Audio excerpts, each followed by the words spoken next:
You are listening to Smart Women's Dating Podcast, episode number 54. Welcome to Smart Women's Dating Podcast. I am your host, certified life coach Lærke Nielsen, and I help smart, independent women attract the love they deeply desire without having to chase or settle. This podcast will give you the mindset tools and insights you need to finally crack the code to your love life. Are you ready? Then let's go.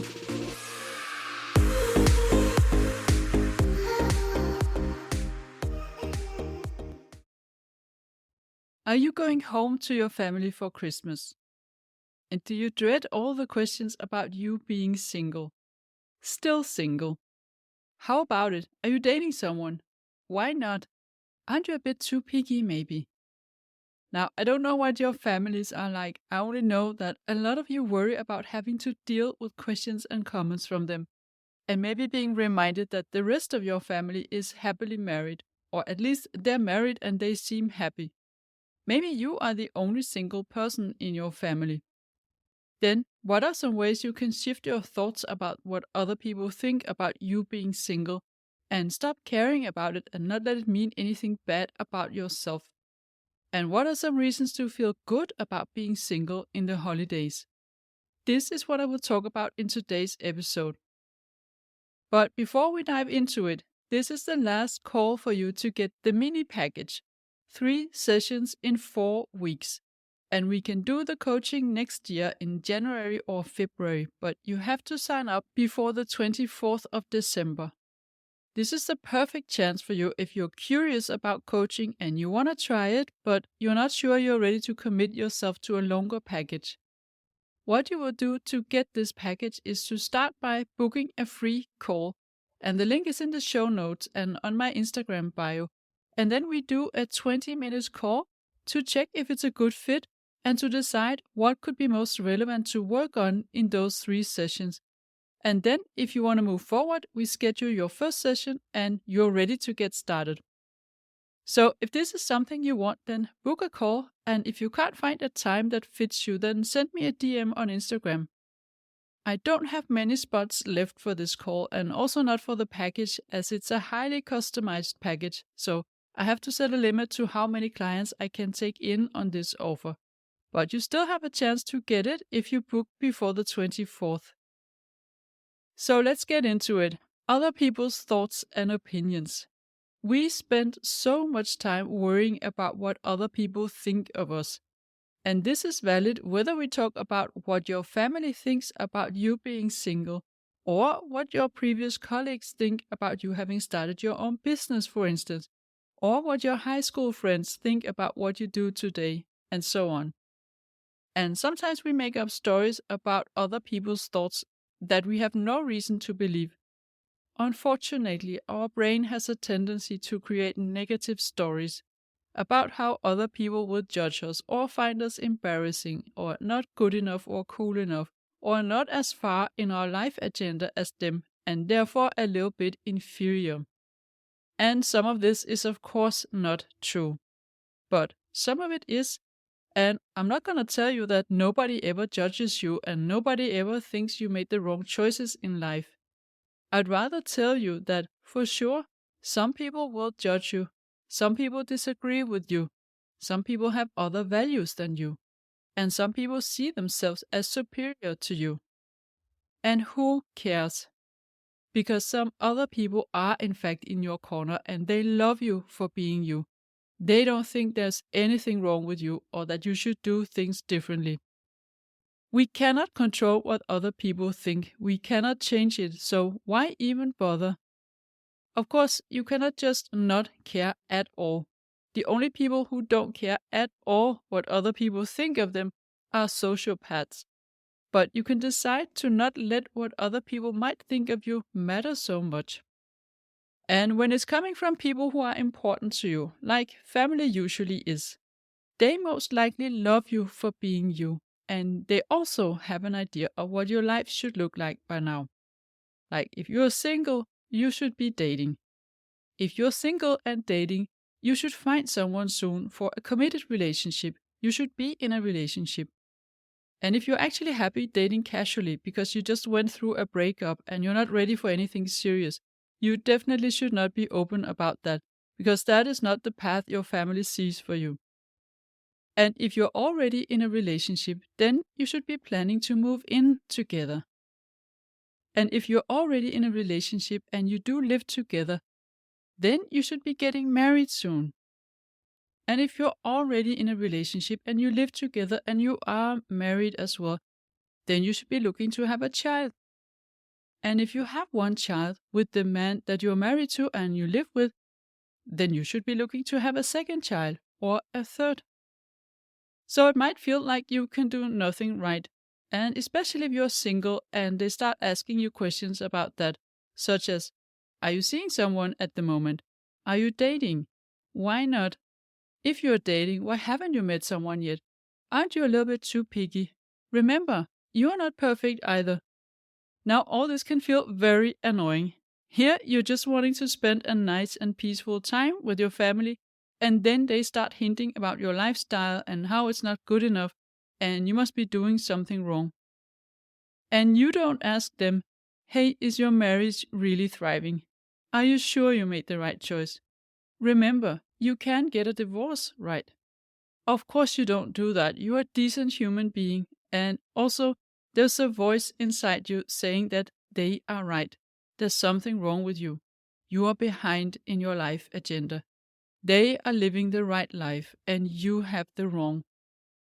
And all of a sudden, Christmas isn't as peaceful and loving anymore. You have a battle with your inner critic.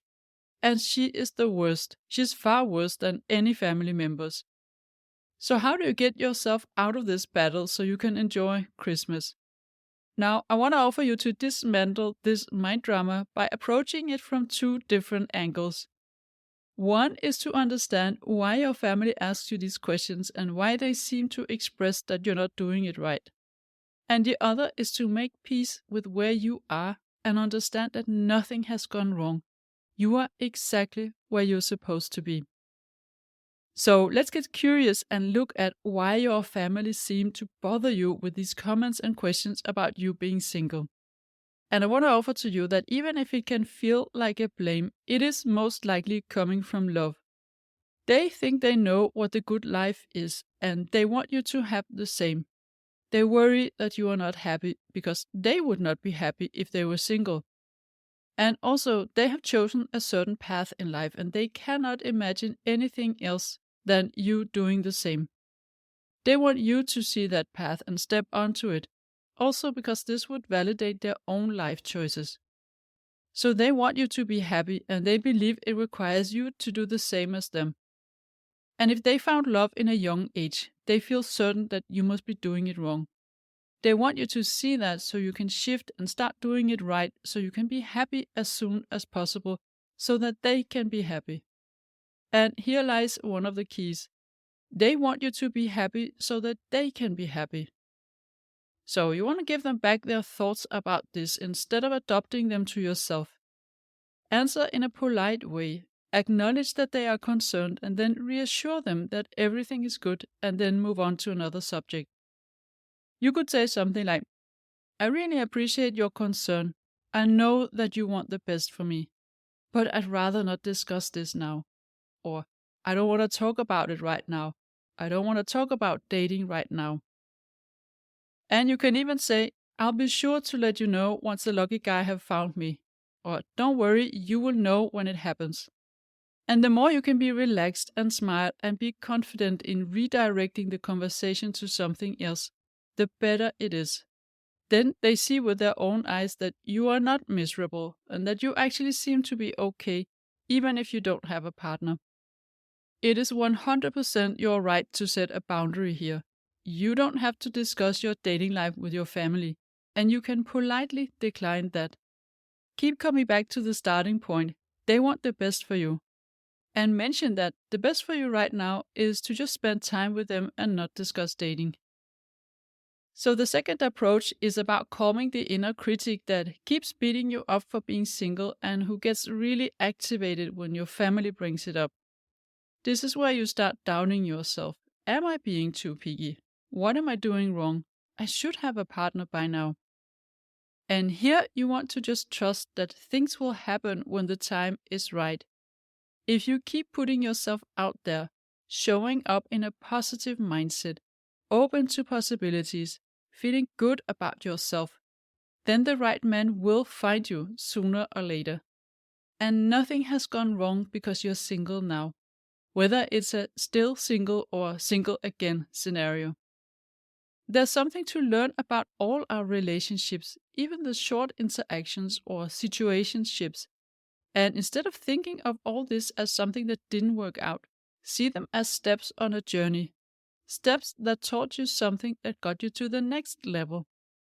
And it's not that you have a longer journey than someone from your family because you're doing it wrong or there's something wrong with you. It could just be that you were never taught that being 100% yourself is safe, that you are amazing as you are and you don't have to change or adapt to get love. Or it could be that you learned from early on that it's better not to rely on anyone else than yourself, and you therefore find it difficult to trust a man and open up and to be vulnerable. And those are all things that are required to create a deep connection. Or it could be that you learned that you have to accept lack of availability, that you don't deserve more than that.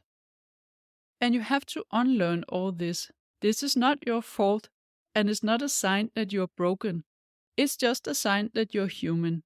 And you can have this programming even if your siblings don't. Your brothers or sisters being happily married and you being single is not proof that there's something wrong with you. You still can have a different experience and learn different things about yourself in your early childhood that you now have to unlearn. And when you decide to work on this, the relationship that you will have in the end is going to be even better than what you can imagine. And the people in your family who wonder what's taking you so long, they might actually not be as happy as you think. And yes, I do believe that humans are wired and made for connection, but it doesn't mean we are miserable without a man or that life is just candy floss and unicorns when we do have a man. It's just different problems. Life is 50-50. We will always have negative feelings and negative experiences as well as the positive. And besides, there are no guarantees. As human beings, we don't own each other, even if we are married. So if you're single right now, I want you to appreciate what is to appreciate about that. Your freedom, all the time you have and that you decide what to do with. Going out, traveling, doing whatever the heck you want, whenever you want and with whoever you want. And then imagine you meet the love of your life in 3 months from now and you will never ever be single again. Then what would you want to do now? Where would you want to go with your girlfriends? And what would you want to try before Mr. Right arrives? This is all what I had for today, and I wish you all a very Merry Christmas, whether you are single or not. And if you want my support in unlearning some of the stuff that might keep you single so that you can find love in the new year, then reach out. Book a free call with me. You can still get the mini package for Christmas. 3 sessions to get you started and for you to experience what coaching is and how it can move you forward in a much shorter time and in a way that feels much better than when you do this alone. Book a call, the link is in the show notes, and let me show you how I can help you. Merry Christmas, everyone!